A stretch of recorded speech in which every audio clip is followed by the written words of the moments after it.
Will Trump and Elon Musk actually cut the government down to size and pull us back from the fiscal cliff? Just asking questions. What are all these 20-year-old programmers doing over at DOGE? They're following the money. EIN by EIN, they're tracking a web of payments that would make a Russian oligarch proud. And that is all going to become public, finally. John Cochrane is joining me and Liz Wolfe today to talk about what it would actually take to get government spending under control permanently and discuss a few of the staggering number of government reforms either underway or being floated. He's an economist at the Hoover Institution and professor of economics and finance at Stanford Graduate School of Business. He publishes his thoughts at the Grumpy Economist. John, thank you for joining us today. It's a pleasure to be here. So far, DOGE has offered federal employees a buyout to quit. And it looks like so far, 20,000 of them have taken Elon Musk up on his offer here. John, is this a good thing? Yes. You And framed now this. we cut the podcast. We end the show here because it's a libertarian show, right? We could I'm watching it. this with great interest. The DOGE versus the federal bureaucracy. You framed it as, are we going to, cut the budget and solve the debt problem? That's not what this is about. Yes, it's a little bit about saving money, but it's about the small amounts of money that are being spent in spectacularly counterproductive ways. And I think that's the way to frame it. Offering federal employees a buyout is you got to understand what they're doing is kind of throwing a fire hose at things. And so, just getting people to quit isn't the main project. I think watching what's going on with USAID is a better clue, and what I'm just learning now, a better clue about what the grand project is. So they said, we're going to get rid of USAID. Everyone goes, Trump, Musk. They got it in the news.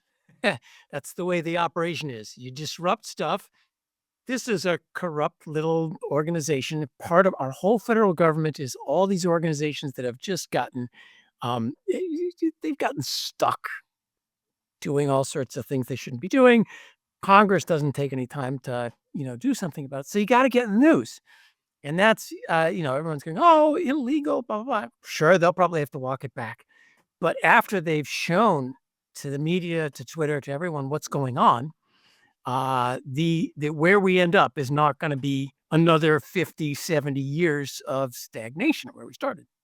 And the other thing they're doing is following the money. And what are all these 20-year-old programmers doing over at DOGE? They're following the money. EIN by EIN, they're tracking a web of payments that would make a Russian oligarch proud about exactly who's getting the money and where it's coming from. And that is all going to become public, finally. That's really brilliant. That's something that no one had been able to do. That's what tech is doing. I'll give you an analogy, which just occurred to me as I saw some of this spider web of payments that's showing up on Twitter this morning. Remember back Thomas Cromwell under Henry VIII. If you read Hilary Mantel's wonderful book, he went after the monasteries. And in part to reform. It wasn't really about the money. It was about, let's fix the rot that's here. And he and a team of smart young accountants went in and looked at the books. Said, there's a lot of beer going into this monastery, isn't there? And that's how it's the same idea. I think that's the way to understand DOGE. It's about reforming what the bureaucracy does. It's not about doing the same things more efficiently with less workers. No. It's about fixing all the horrible things that they're doing. And this kind of disruption is, I think, the only way it's going to happen. So I think that's the big picture. Well, you asked about debt and difference. We'll get there later. But I think that's the headline for what's going on right now. I agree with you completely. And so there's a little bit of this tension here, which I think is really interesting, between DC insiders who say the amount of money that DOGE will actually save, whether it's through slashing USAID programs or through the federal government buyout, the federal employee buyouts, the amount of money that they're actually going to save is chump change. And this is a very commonly touted policy wonk type point to be like, well, I know so much about the federal budget, and really it's just a drop in the bucket. But a genre that has emerged in the wake of some of this that Elon Musk has been tweeting along the lines of goes something along the lines of this.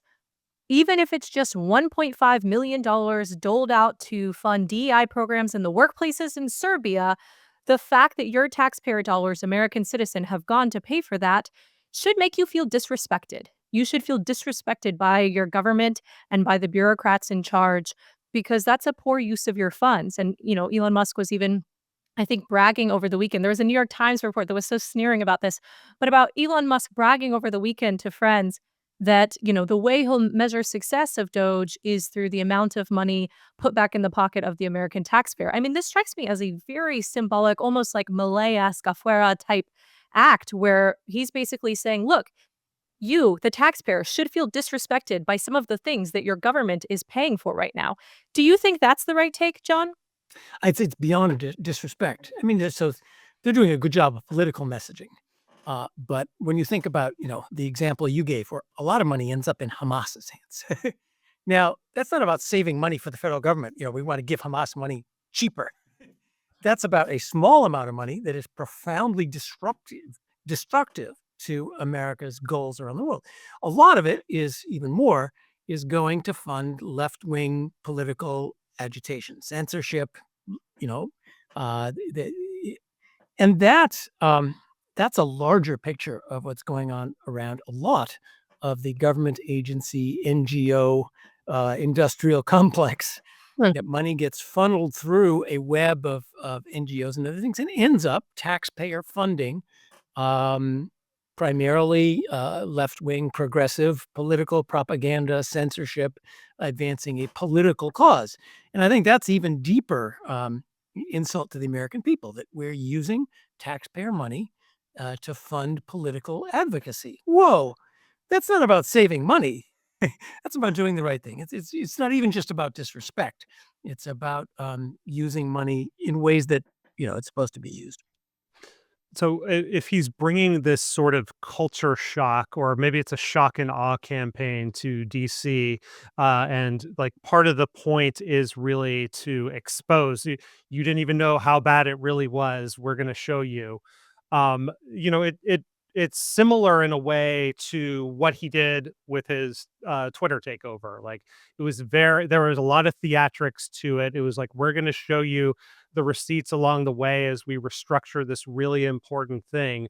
And that, he had a lot of doubters, a lot of haters, and, X is still standing. And I some would might argue even it's a say much thriving better platform than before. Yeah, in many respects. Yes, Yeah. I agree. And, free speech platform.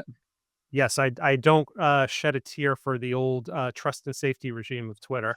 But my question, I guess, is how transferable do you have a sense or a guess as to how transferable, like, the Silicon Valley or like hostile takeover corporate mindset is to the federal government? Are there like really important differences that are going to stall that project, or do you remain optimistic that this could actually have the desired effect? Oh, immense. The federal bureaucracy is a moat hiding behind a minefield, hiding behind castle walls. They know Yeah. how to defend themselves, and they have forever. And that's why, it's not a surprise that many federal bureaucracies are entrenched, ineffective, politicized, wasting money, but also causing tremendous damage. What's the usual Washington way of doing this? We have, maybe you'll get as far as a congressional inquiry, and a bipartisan commission will draft a plan for reform, and the interested parties and stakeholders will become three-part talks, and blah, blah, blah. Nothing ever happens. Reagan Yeah. tried it. Bush tried it. Obama tried to, put some cost benefit analysis into it, under his OIRA initiative, and nothing ever changes. So, shock and awe is the first thing I've seen in, my more than half century on the planet that has a chance of doing something. And they're breaking all the rules, all the verities, all the, we can't, USAID, blah, blah, blah. They're, that's Trump's style. And you gotta, as I think Musk says, break things and then put it back together when you're done. Be prepared to retreat, be prepared, and so forth. But it's the only approach that I've seen that actually shows some chance of working. Hmm. I want to agree with you, but I'm also and I think I do agree with you, truth be told. But I am wondering, do the sort of proceduralist or incrementalist libertarians and conservatives have a point here? Where they're basically saying, look, it's good that that Trump is attempting to slash the size of the federal bureaucracy. We've been huge critics of how large it has grown. Like the federal bureaucracy is extremely overgrown. Something must be done. However, the mechanism by which it done is done is actually really important, and really this is something that Congress needs to also approve. This can't just be something that's unilaterally done by the executive. And even the wrapping of USAID under the State Department, which appears to be what Secretary of State Marco Rubio is trying to do right now, there still needs to be congressional authorization of these types of things. I mean, I just keep trying to apply some scrutiny to my excitement and think, if a Democrat were doing this type of thing, what would I be criticizing about this? I think the mechanism would give me pause. Are we all, John, being hypocrites by favoring this because it's going to achieve the sort of ends that we all desire? Thank you, thank you, thank you for bringing that up, because I'm profoundly unhappy about it. There's a whole Hmm. bunch of constitutional rule of law questions, and we as I hope I can say we libertarians. I didn't check your political. You don't have your political identities there, but You're on safe We ground. also, yeah, we also don't have our pronouns up here.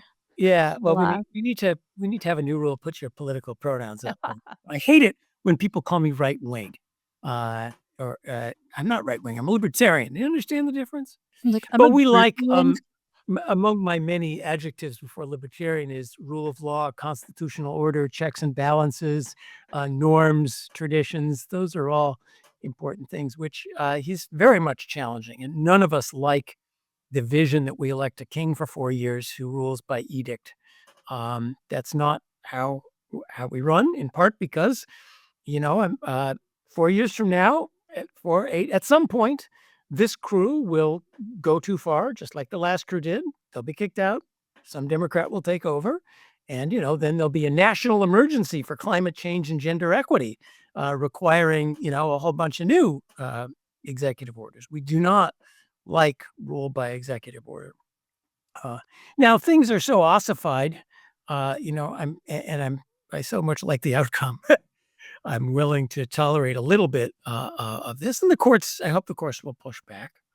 But then I hope where it leads is, Congress to step up and do its job. And a lot of the problem, we all say the president shouldn't be doing this, Congress should be doing this, but Congress is, the most dysfunctional part of our republic. I think we all hate tariffs. And, where I would hope the whole tariff mess would end up is Congress wakes up and says, wait a minute, we delegated this power to the president, the power in the Constitution that says Congress, is in charge of taxes. Let's take it back and, make Congress more efficient. Maybe that's what Musk should do next is the Department of Congressional Efficiency and get Congress working. So I hope this is the disruption stage. And I would advise the Trumpers, have a plan that the second 2 years, here's the dream I would sell to Trumpers.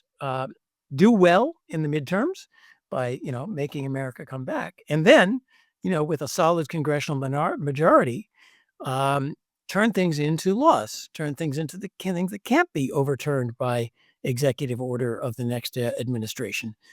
Get that congressional process working again.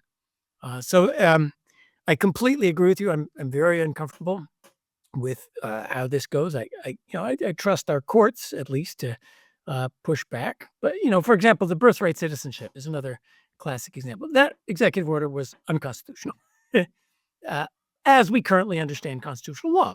On the other hand, birthright citizenship has kind of gotten to be a joke. The founders or the authors of the amendment didn't envision that there was airplanes that you could come in on a tourist visa, have a baby, and leave again.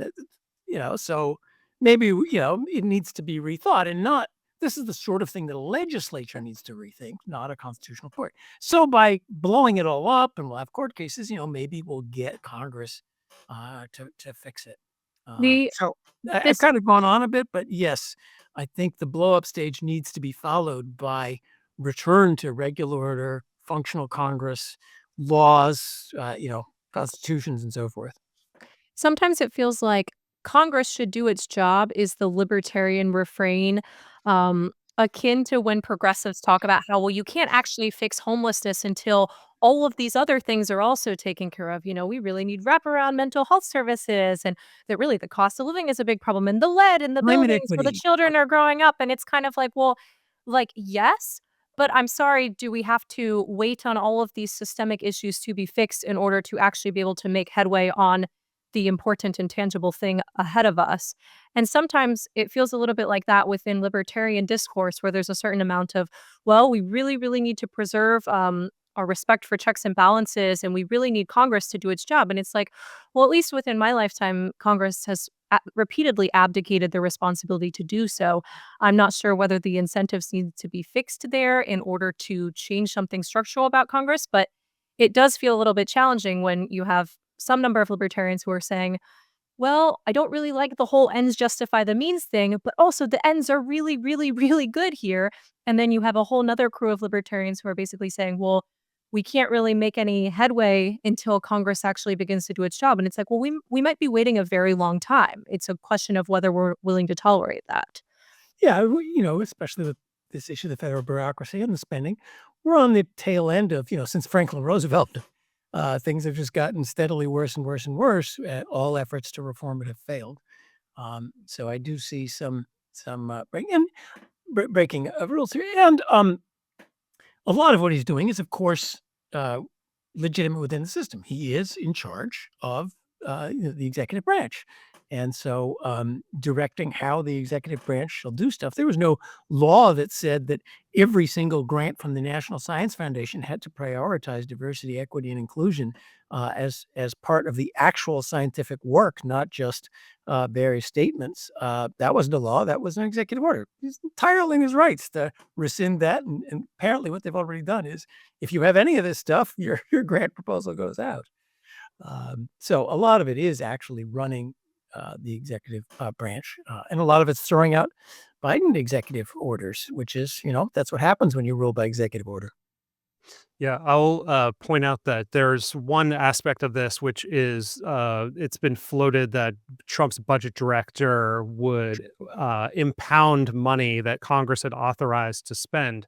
And that's a very good example of, well, as libertarians, like, we don't want the government spending money, but on the other hand, that's like obviously gross overreach from the executive branch. And I'll just point out that Rand Paul is one of the people not being a hypocrite in the Senate, where he could go along with that. And he's saying, I hold on just a minute. I think Congress is the one that's supposed to hold the power of the purse. So I agree with you, John, that we should like hold firm to defending the rule of law, even in these trying circumstances, because I think that the Trump administration is also full of people who are not interested in that at all. There's these like very proud, open post liberals who are like, we need to seize the reins of power and start ignoring all this stuff, make our new right wing FDR. This is our like right wing FDR moment. And I really don't want to see that happen. To Liz's point, though, I've studied the Milei phenomenon in Argentina. I produced a documentary there, which we can link in the comments. And Milei has used emergency powers to implement a lot of his agenda, because the situation in Argentina is that's just how it goes. It's like one president comes in, uses a bunch of emergency powers. The next president comes in, undoes them, and does his own emergency. And so it'd be like, in that situation, it would just be like, you're never going to accomplish anything if you don't use some of those tools. So it's not in the like, we're not exactly in Argentina's situation, but we're also not as far away as I would like to be when we're talking about the balance of powers. And when I was there in Buenos Aires, I saw Elon Musk give a speech at a Cato conference that was hosting Milei. I want to play a clip from this speech because I think it really gets to what part of what motivates Elon and makes him want to attack both efficiency and regulation with DOGE. Can we play that clip? At a government level, I think that there should be a regulation removal department, and probably some. When we pass new laws, they should have some kind of sunset, perhaps, that they need to be reaffirmed before they are, or they expire. Now, I think it tends to happen is that once regulations are passed, that an ecosystem of consultants forms around those regulations that wants to keep them going. Environmental regulations are particularly bad in this regard. So, and I'm very much pro-environment, but the environmental regulations are, in my view, largely terrible, and they're very much sort of permission-based, as opposed to you have to get permission in advance, as opposed to, say, paying a penalty if you do something wrong. In general, I think governments around the world should be actively deleting regulations, questioning whether departments exist. Obviously, President Milei I think, seems to be doing a fantastic job on this front, just deleting entire departments. Fantastic. Yes, and really, this is like taking the brakes off of an economy and of a civilization. We need to snap those strings that are holding Gulliver down and preventing us from making progress as a civilization. So it's interesting to me that Elon Musk has been inspired by Milei, and now we're seeing some of that trickle back into the United States. You've written a lot about the effects of regulations on the economy. What do you make of Musk's read of the situation? Well, you brought up a whole bunch of issues, so I'll try to tick them off relatively briefly. First of all, this is not a libertarian administration, and we don't actually know. It's like all administrations. There's fighting camps within it. There's the national conservatives versus the free market traditional Republicans versus the free market libertarians, of which there are plenty sneaking around the economic policy apparatus. We have friends. But there is a danger that the right-wing movement becomes lovely tools you've got there. Now we'll use them to subsidize our friends.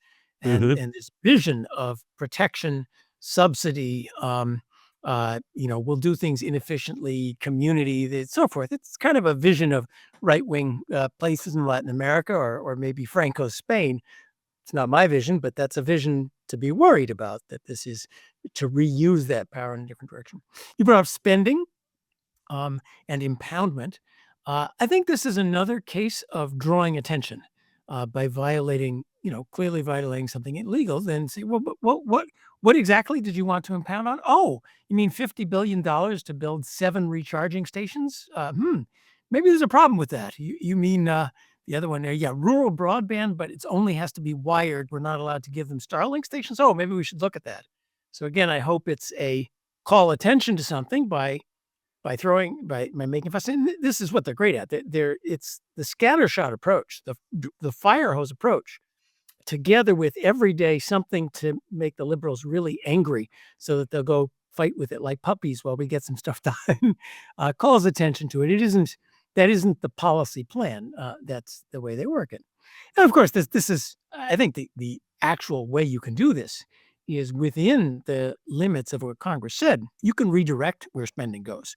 Congress did not say you have to spend money on rural broadband, but you're not allowed to spend it on Starlink. You have to spend it on wired. That was an administration decision. So even within the constraints, you can spend stuff a lot more wisely. Now, finally, you asked about the regulation question. Yes. Which I think is the extraordinarily important one.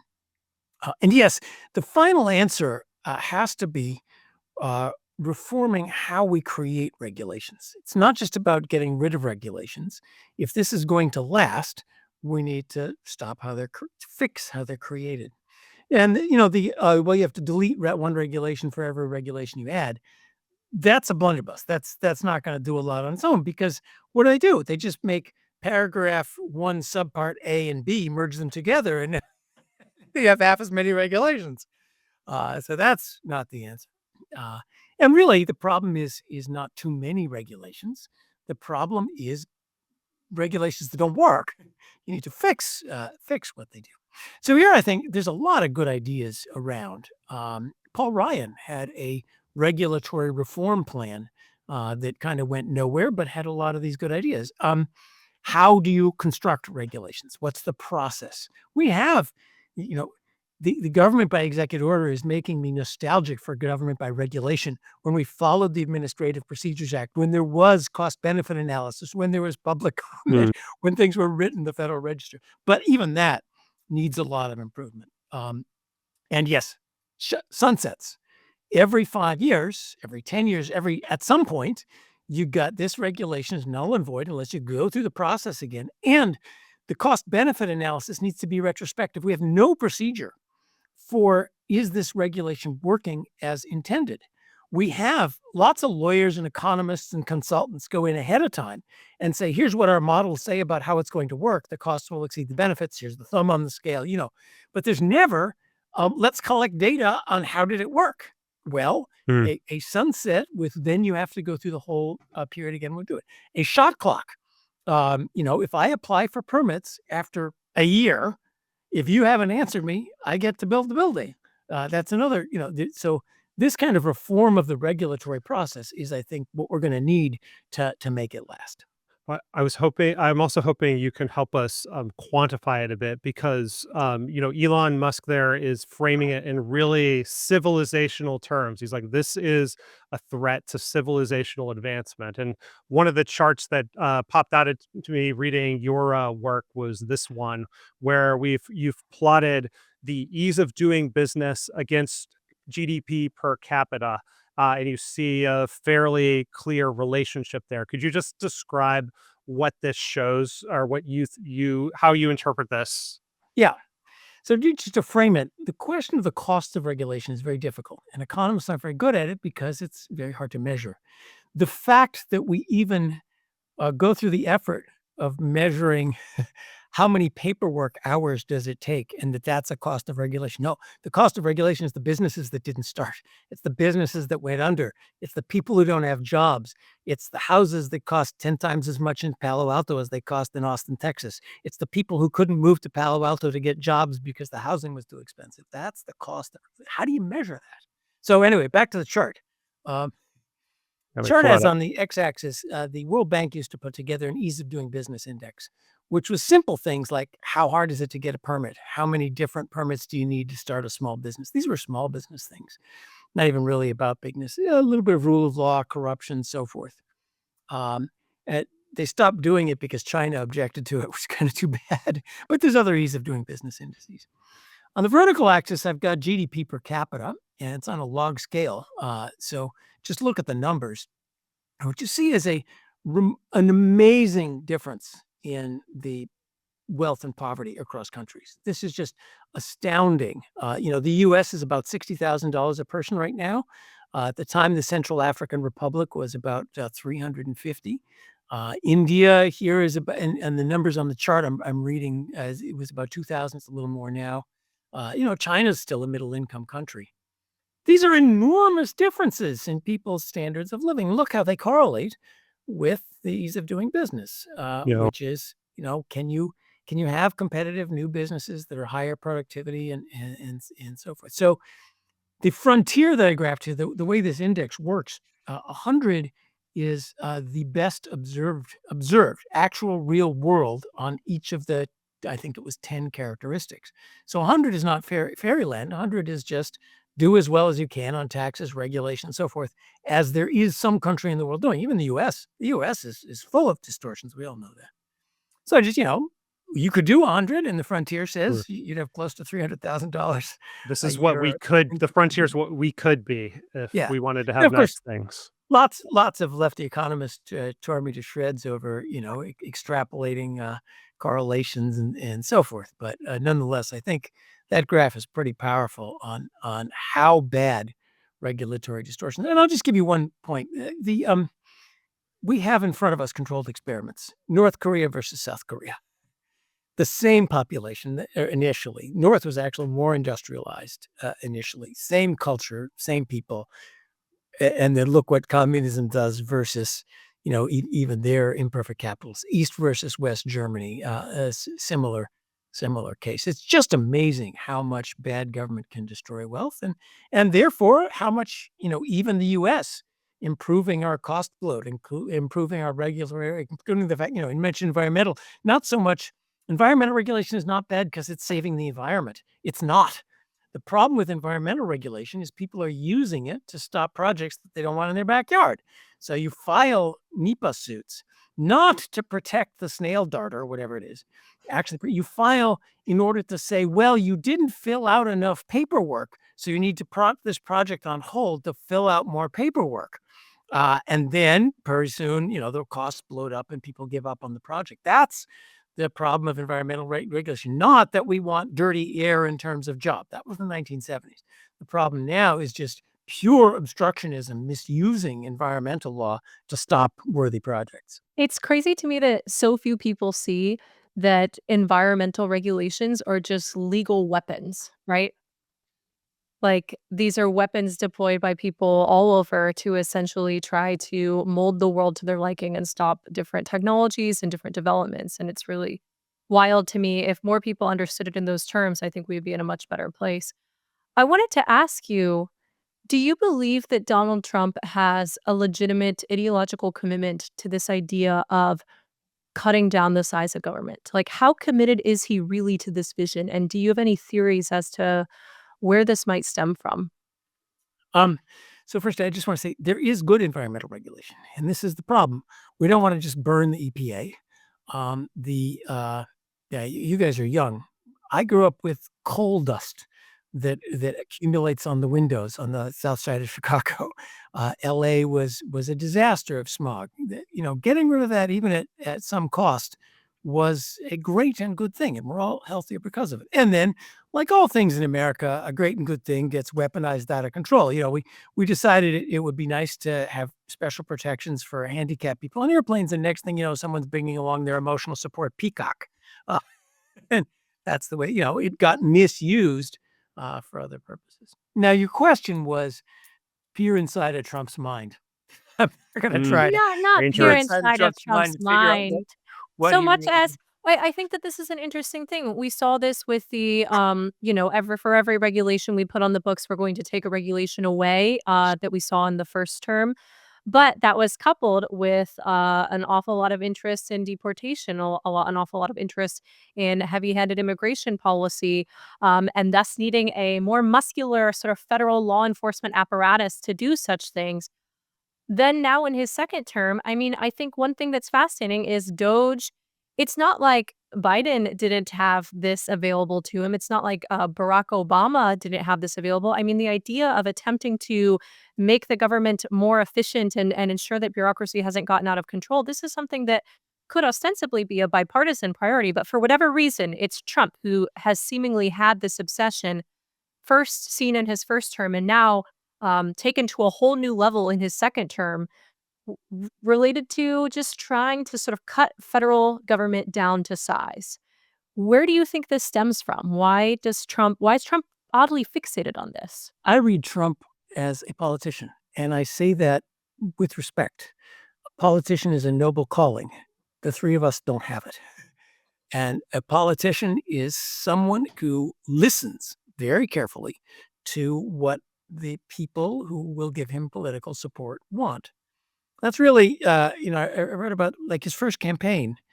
He was on the stage with the other people, and he heard them. When he tried immigration, there was noise. Oh, here's something people are upset about. He tried China, and there's noise. Here's something people are upset about. We live in a democracy.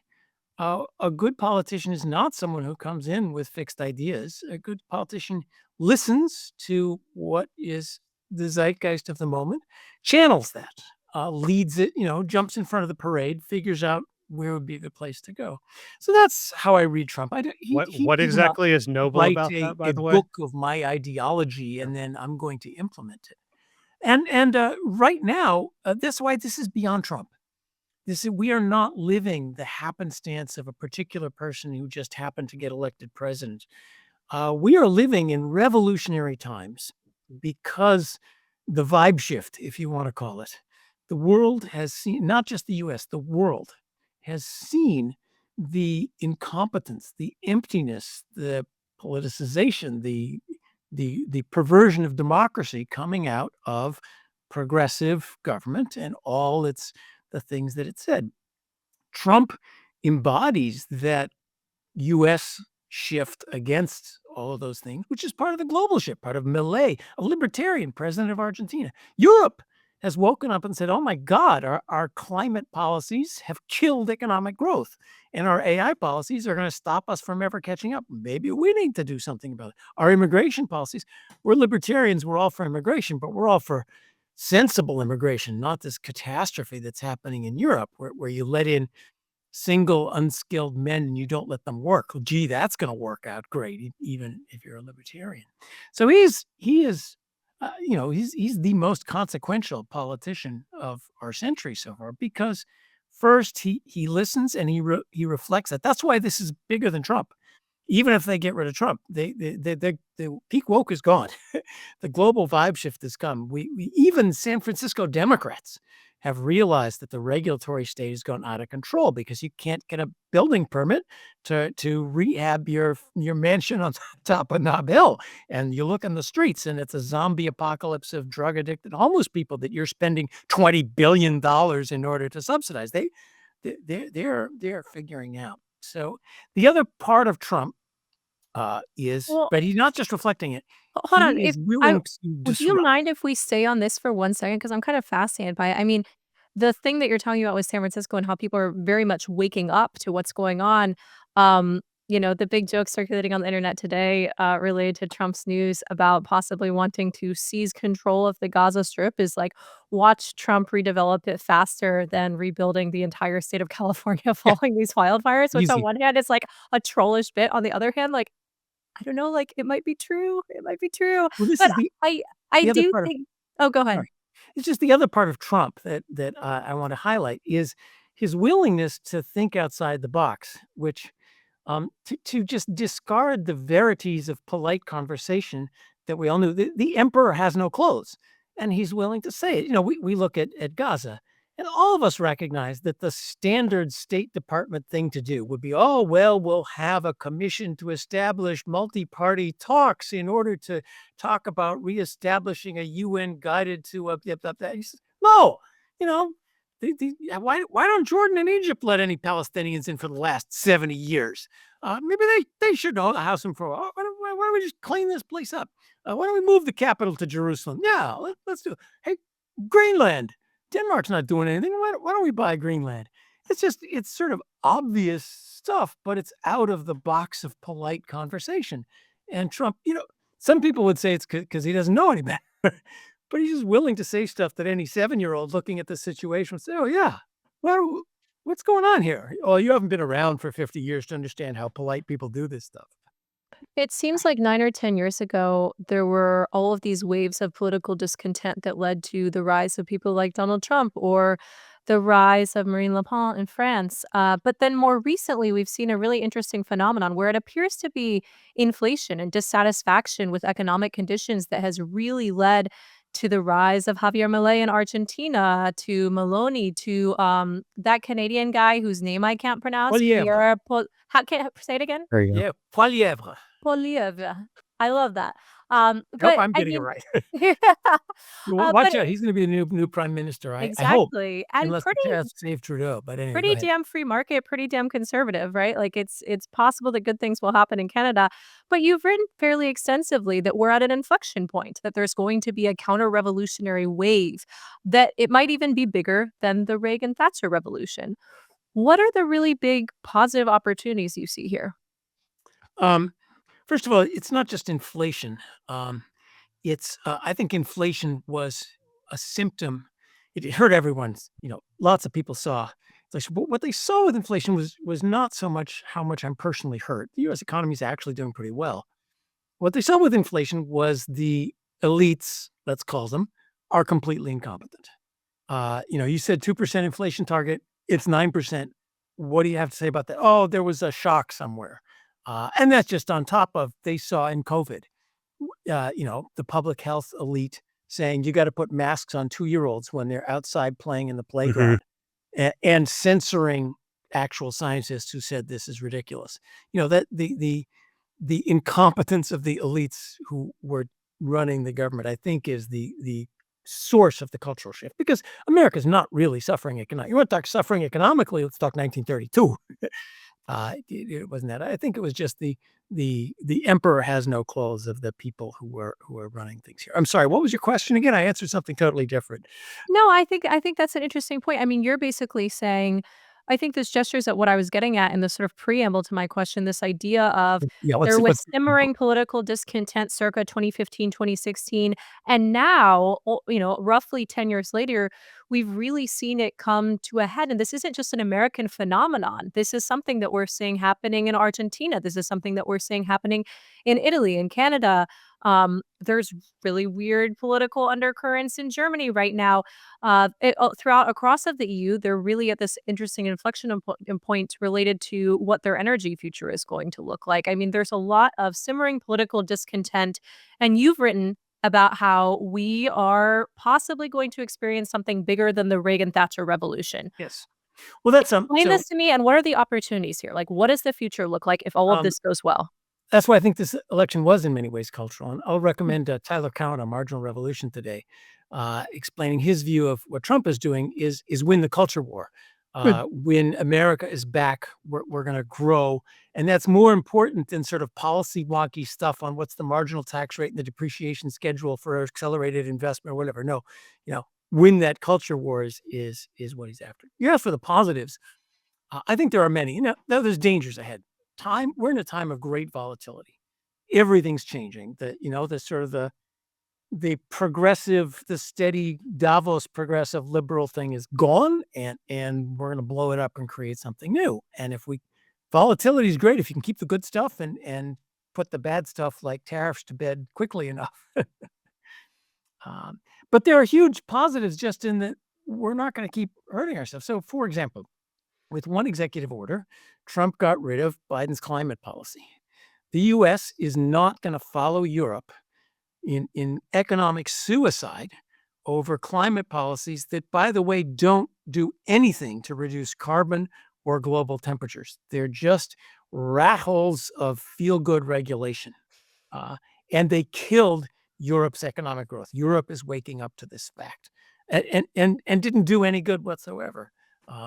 So just one executive. Right. They were That's actually this is great for the counterproductive, U.S. We're gonna have counterproductive nuclear in power, some. we're gonna have natural gas, we're gonna have fossil fuels. Yeah. We're gonna be able to power AI. That's good. Second one, AI. He just got rid of Biden's AI executive. Oh, the U.S. isn't going to kill AI by regulation the way Europe has.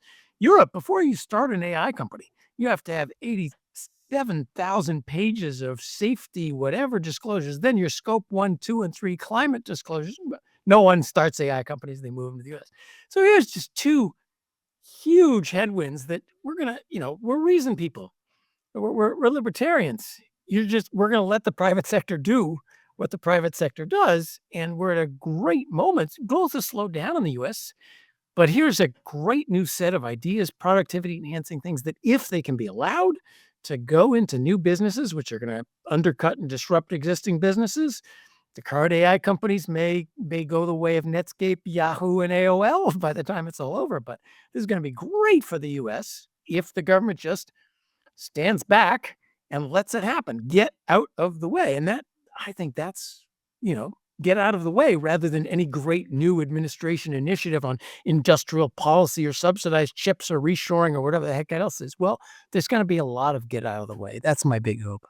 In a sense, that's a more hopeful takeaway than the idea of like, oh, well, we need a new Manhattan Project. It's like, in fact, the main thing that we need to do is not necessarily have this proactive government investment in any sort of big building. It's more that the building has already taken place, driven by the private sector, and that the federal government has for far too long been stifling it. And now there's a huge opportunity to just stop. Yeah, the Manhattan Project and Apollo. Let's put these to bed. The Manhattan Project created an atom bomb in wartime at unbelievable expense. It was so expensive. The government, it was $4 billion in 1944, and I can't do what that is now, but Apollo, each moonshot was detectable percentages of GDP. So what we're doing now is Elon Musk's rockets, which cost 1/10, 100th. I don't know the numbers. They just cost astronomically less than NASA's rockets, which you can't even get to go, and Boeing's rockets, which are stuck at the gate for repairs, just like the airplanes. That's Manhattan Project and Apollo are terrible analogies for what we need to do. The U.S. faces cost bloat, and we need new technology. We need all this progress study stuff. We need nuclear power. We need renewables where appropriate. But we also need to reform the cost bloat. $4 billion a mile to dig a subway in New York. Are you kidding? $110 billion to run a train from Bakersfield to Modesto, that even the French National Railway took one look at and said, no, we'd rather build something in Morocco than deal with you guys. Fixing the cost bloat is part of it. That's not a Manhattan Project. That's Yeah, I mean, I like the optimistic thinking. I agree with Liz that it's nice that it's a different moment where what we're talking about is really kind of clearing out the cobwebs. Um, I do want to inject some pessimism into this conversation, though, and to help me do that, I want to summon Brian Reidel, who is a budget analyst at the Manhattan Institute, who's written about debt issues for Reason before. Debt is a very important issue to you, John, also to both Liz and I are very concerned about where things stand right now. I just want to read a little bit of his reaction to DOGE specifically. He says, people are getting on his case for not being more excited about it. He says, I've been doing it for 25 years and can't be tricked by gimmicky nonsense. Trump's first term added $8 trillion and enacted spending hikes and tax cuts to the deficit. This time, he's proposed roughly $8 trillion more in tax cuts and spending hikes over the decade. So no, I don't get excited when DOGE cancels $1 billion in government contracts or saves $3 billion in federal workforce reductions out of the $7 trillion budget. Eliminating 20% of the federal workforce would save $60 billion. Overhauling federal systems to sharply reduce payment errors may save perhaps $80 billion. At best, 1 to 2% of federal spending. So, in short, cuts are marginal. Trump's a big spender and irresponsible fiscal steward, and just not worth getting excited about, especially with these rule of law threats looming over it all. What do you think of that kind of pessimism? Does that resonate with you at all? Yeah, and I'm glad you brought us back to the budget. So where we started this discussion was you said, hey, how about budgets and deficits? And I said, that's not what DOGE is about. It's about fixing the rot. And let's come back to budgets and deficits, because you were exactly right. What they're doing so far is not really going to attack this larger problem. And I should say I'm out there. I've been out there with my sign saying the world's about to end on deficits for a long time. I'll advertise my book, The Fiscal Theory of the Price Level, which says it was the debt and deficits that caused the last inflation will cause the next. I think we're not thinking about the big worry, which is what happens in the next shock. The history of Trump likely will be like the history of Obama, like the history of George Bush, not what they went into office planning to do, but how they react to some big, completely unforeseen event. And I also worry, and here's where my real deficit worries are. China invades Taiwan or just blockades them. Pacific trade comes to a halt. Global economic and financial crisis like you've never seen. What does Uncle Sam do? Uncle Sam says, well, we need about $10 trillion stat because we got to bail out the banks again, send everybody stimulus checks.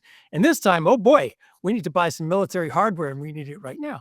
Are bond markets really going to give our government $10 trillion or whatever it is? And they're going to say, last time we did this, you guys essentially defaulted on about 10% of it by inflating it away. I'm not sure I'm going to give you that money that quickly this time around. That would make not just an inflationary crisis, but the government unable to do its standard thing. Now, of course, I think we need to think ahead of time and try to find a way to meet crises that doesn't involve just spreading money around like it's manure. But that's I think, if you want to worry about fiscal, don't worry about things trundle along gently until in the year 2035, Social Security runs out of money and somebody has to do something about it. Think about a loss of fiscal space for reacting to the next crisis. Gaming this out makes a lot of sense to me, but what is the way to actually get people to feel a sense of exigency? Yeah, we're not very good at feeling exigency before crisis. Though in some sense we are. So let's hand it to our left-wing politicians and European politicians. They got 50% of the American electorate and about 70% of Europe's electorate to be willing to give up enormous amounts on the altar of climate change, which even in the best IPC, even in the far IPCC models, are 5% of GDP 100 years from now, compared to GDP, which with normal growth would be about 4 times larger than it is.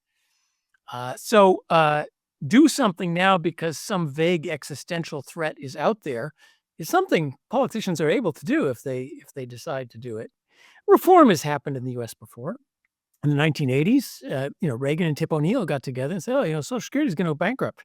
Here's a whiskey. Let's do something about it. And they reformed Social Security. They reformed. What we need is not higher taxes. We need tax reform. We need more revenue at lower marginal rates. Hello, fellow libertarians, right? What we have is not much revenue at insane marginal tax rates. You actually pay your taxes in California, the all-in high earner marginal tax rates above 60%, close to 70%. Federal, state, local, sales tax, your share, corporate tax, excise tax, property taxes, estate tax, the whole business. We have high marginal rates, not much revenue, Swiss cheese of crony capitalist deductions. So we need tax reform.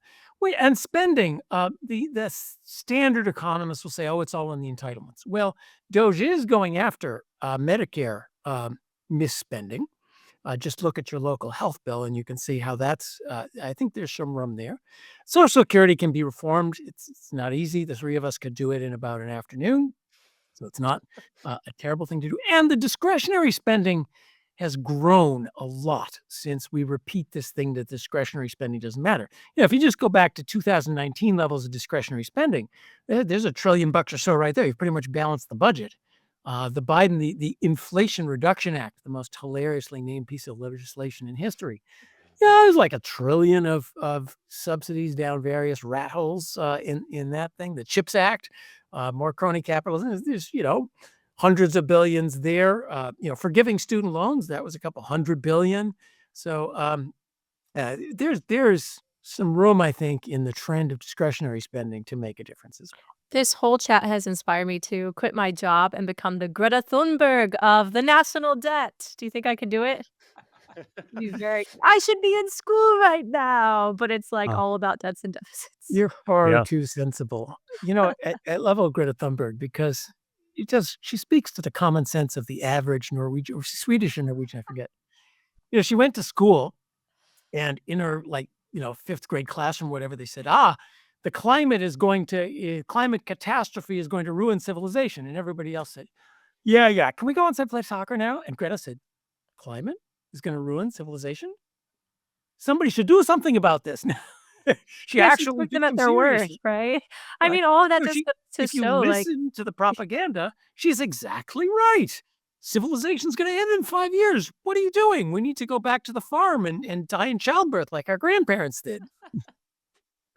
You mentioned the revenue side of that whole problem and the need for tax reform. Trump has floated the idea of abolishing the income tax several times. We've got some clips of him doing it. Can we roll that?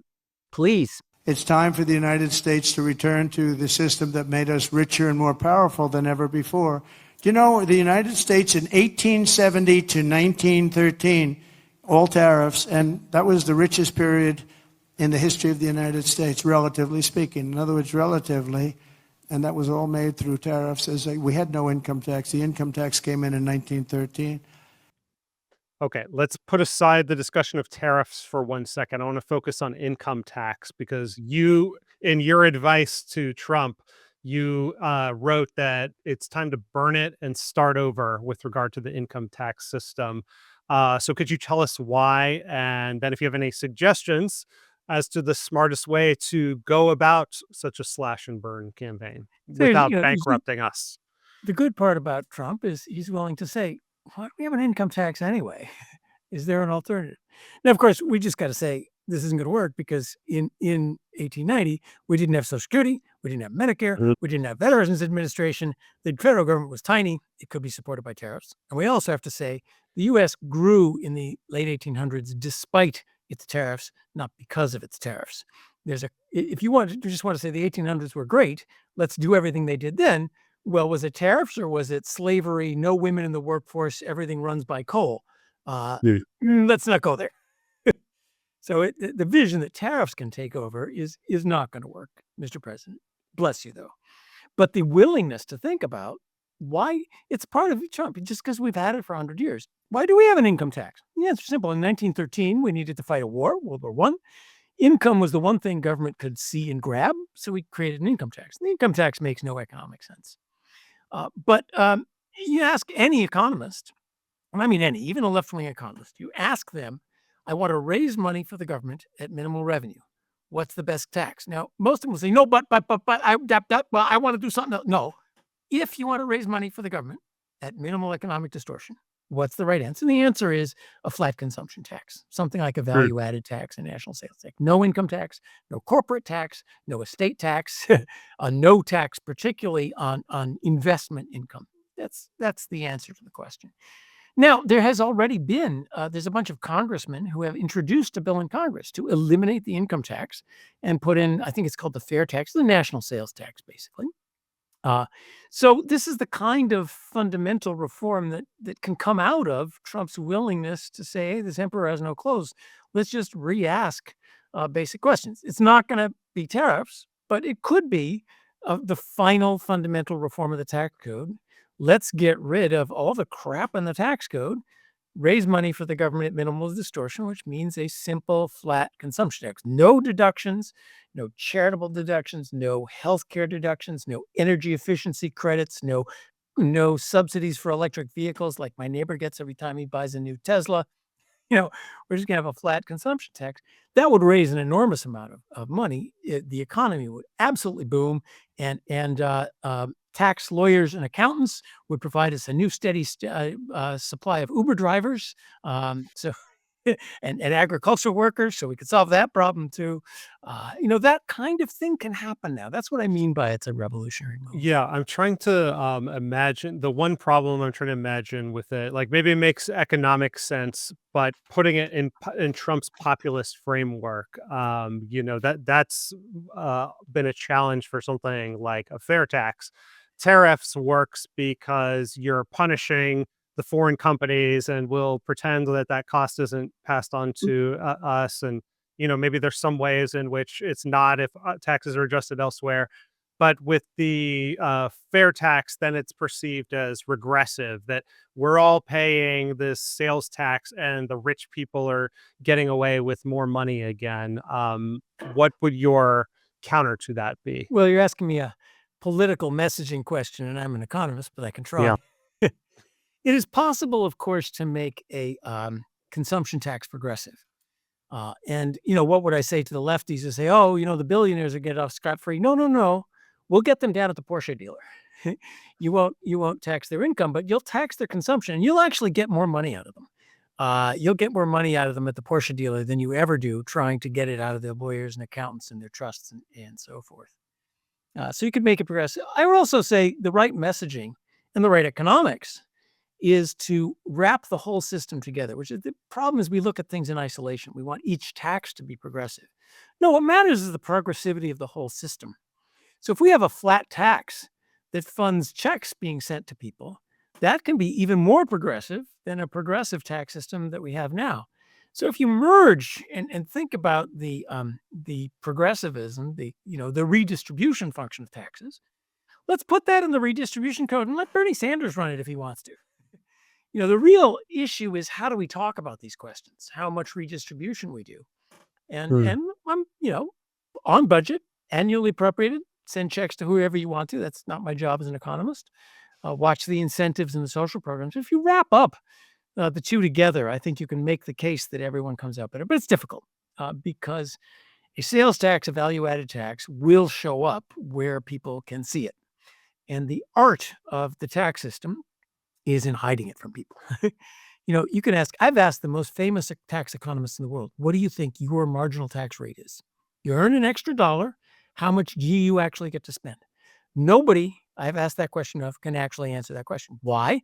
Because it's spread into federal taxes, state taxes, estate taxes, capital taxes, sales taxes, nobody knows the answer. Well, if the peasants with pitchforks knew how much they were taking, we'd be out there on the streets. So hiding, and a lot of what we do is pretend.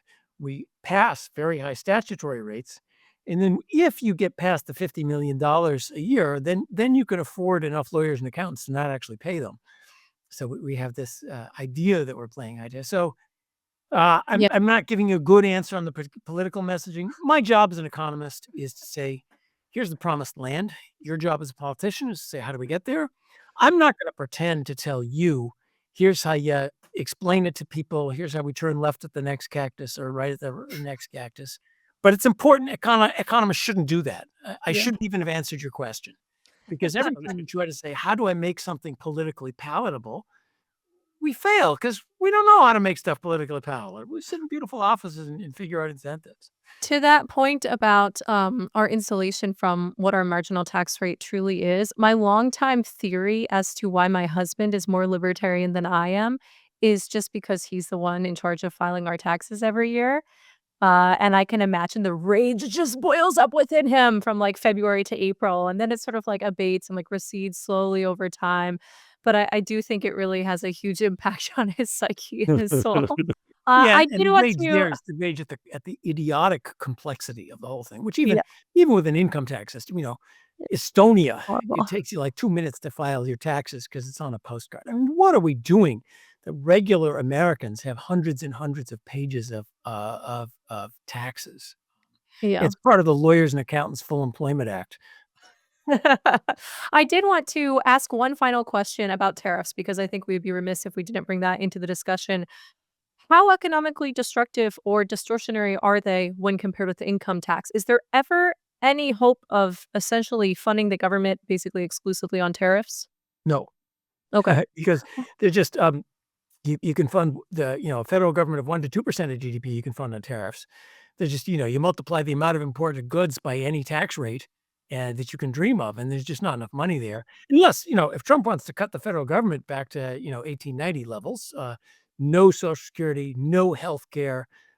We still got to pay for a military, which is a little more expensive than it was back then. Maybe there's a way to do it. So just tariffs, forget about them as a revenue raiser because they're terrible. If you believe tariffs are a good revenue raiser, then we should have tariffs between California and Nevada. Then we should have tariffs between San Francisco and Oakland. Then we should have tariffs between your block and the Trader Joe's. Right now, we all know those are terrible ideas. So that's why tariffs. I'm just trying to explain to a lay reader, why do Yeah. economists say tariffs are a particularly distorting tax? And that's, they are not good revenue raisers for all the reasons that you don't want to charge tariffs between states. They're particularly destructive of economic activity per amount of revenue raised. Yeah, they seem to be being used so far as foreign policy tools or negotiating tools. And it at least seems that they're somewhat effective to that end. I don't know if it almost seems like Trump is trying to swap. It's like tariff is like a soft sanction or something like that. Is that really how tariffs should be more properly understood in a modern context? Is like a political tool? Yes. Well, Yeah. unless there's a lot of bad ideas surrounding tariffs. I mean, there's the idea that it's going to stop the trade deficit. No. There's the idea that it's going to enhance American industry. No. There's the idea that there is an optimal tariff theory that says by raising tariffs, we can screw our neighbors and make us better off. And even if that were true, that's not America's function in the world, to take money from poor Mexicans and transfer it to Americans.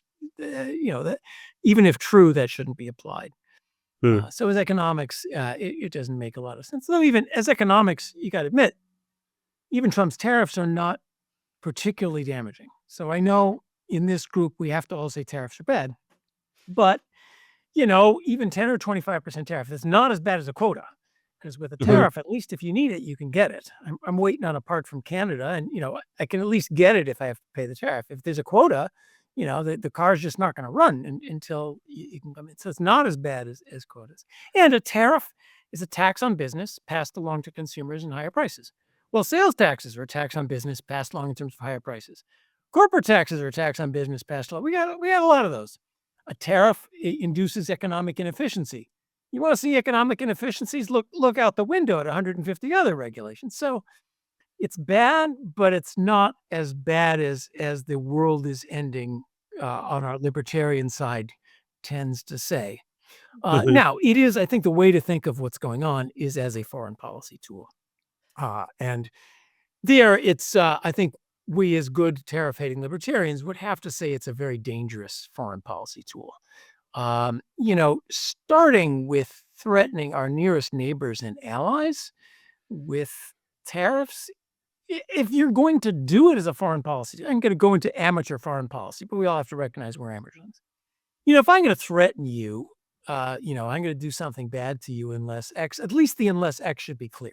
I want you to, make this interview last another hour or else we're going to have a tariff. Well, then you know what you need to do, but just I'm putting it in and you're my friend. We also, if you want to think of some geopolitical thing against China, which as good libertarians we should push back on, but if that's the goal, pissing off our neighbors and allies doesn't seem like a great idea, especially South America, which is, they're looking at, BYD can sell me electric cars for $15,000.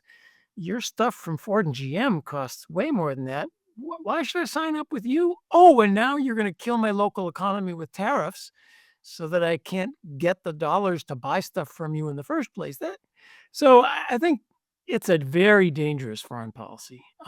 Even if, it's not really undertaken under the goal of, sometimes they say we're going to threaten tariffs in order to get tariffs lower, which is kind of a weird backwards thing. But at least it'll be nice to say our goal is complete free trade, and that's why we're raising the tariffs. So maybe we should just say the only reason to think of tariffs is as a four-dimensional chess foreign policy geostrategic thing. And maybe we should say we're not very good at that, but we got our doubts as good libertarians. Yeah, and the 4D chess is beyond my comprehension, certainly, because the different ways that tariffs seem to be justified depending on what Trump and his allies want them to be accomplishing at the moment. There was this sort of back and forth of like, yay, tariffs on China and Mexico. Oh, yay, it was just a ploy. So it's like an admission that tariffs are bad when we're removing them, but as they're being just imposed, one they're 2 good. cents, because I know you want to wrap. Yeah. Understanding many public policies, you should think of them as answers in search of questions. And tariffs are certainly an answer perpetually in search of a question, because the questions keep changing, the answer is the same. And on the left, tax the rich is always the answer, and the questions keep changing. Yeah. Subsidize public transport is an answer that's always there. And, it used to be, help poor people, and then stop pollution, then stop congestion, then it's climate. So the answer is always the same, just the questions keep changing. That's something that should always raise your doubts. In many other areas, that's where I love what's happening in the Trump administration. He's going to say, what was the question there? Oh, well, if that was the question there, let's go do this other thing that none of you have thought about for 50 years.